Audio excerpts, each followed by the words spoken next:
কালকে আমরা রাতে দেখলাম যে ওকে 6 মাসের জন্য বহিষ্কার করা হয়েছে অ্যান্ড সে একটা পটেনশিয়াল রেপিস্ট। 6 মাসের জন্য যাকে বহিষ্কার করা হয়েছে সে 6 মাস পরে কি তার মেন্টালিটি চেঞ্জ হয়ে যাবে? ওকে মেন্টালিটি চেঞ্জ করার জন্য কি করা হচ্ছে? যে আমার যেটা এক্স্যাক্ট যে একটা ঘটনা মনে আছে, যেটা কালকে আবার অনেকে হাইলাইট করতেছিল, যে ক্যাম্পাসের মধ্যে ওই যে ওড়না পড়া নিয়ে ওই যে কী জানি ঝামেলা হলো, ওই আপুটাকে বললো, এরপরে জেলে নিল, এইসব ঘটনা কিন্তু অহরহ করতেছে। ওনারা প্রতিশ্রুতি দিচ্ছে যে ওনারা হচ্ছে এখন নারীদের জন্য বান্ধব করবে। আগে থেকে কেন বান্ধব?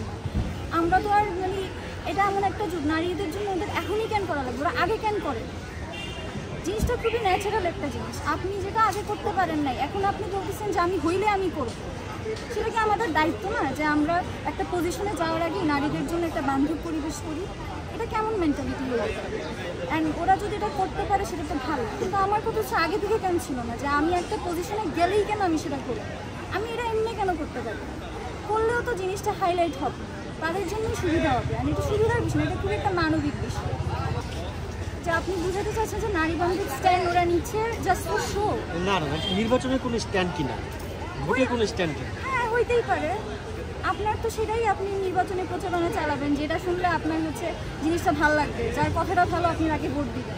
মুখের কথাই, রাজনীতি তো যে যত ভালোভাবে নিজেকে রিপ্রেজেন্ট করতে পারে, এটা ওদের স্ট্যান্ড হইতেই পারে। এখন হওয়ার পর ওরা কি আসলে এটা করবে কিনা সেটাই দেখার বিষয়।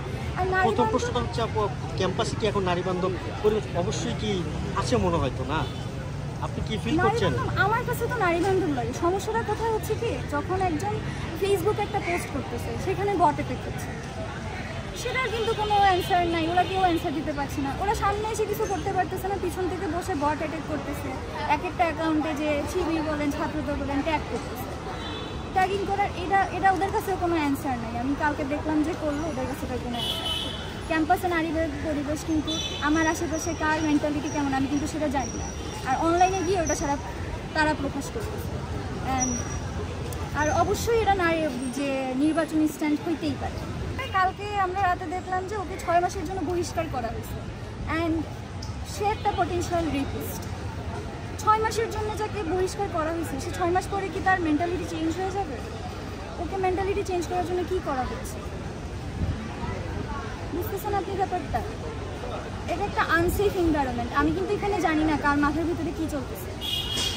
এই বিষয়টাকে আমরা অবশ্যই ভালোভাবে দেখি না।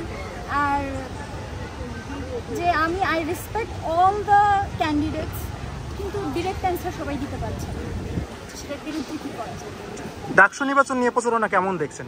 ডাকসু নির্বাচন নিয়ে অনেক ভালো প্রচারণা চলতেছে। আমার কাছে এনভায়রনমেন্টটা ভালো লাগতেছে যে সবাই হাসি হাসি দিয়ে ভোট চাইতে আসতেছে, লিফলেট দিচ্ছে।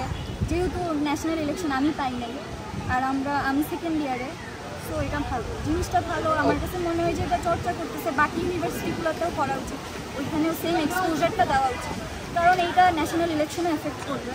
দেখুন, ভার্সিটি প্রশাসনের দায়িত্ব, সেইখানে স্টুডেন্টরা মাধ্যম হিসেবে কাজ করবে। ওরা যে ইশতেহার দিচ্ছে যে ওরা এটা করেই দিবে, জিনিসটা একটু বাট ওরা যদি করতে পারে, যোগ্য হয়, দ্যাটস গুড। আর ডাকসু নির্বাচন তো হচ্ছে, ভালো হচ্ছে। আমারও ফার্স্ট টাইম, আমি ফার্স্ট ভোট দেবো, আমি অনেক এক্সাইটেড জিনিসটা নিয়ে।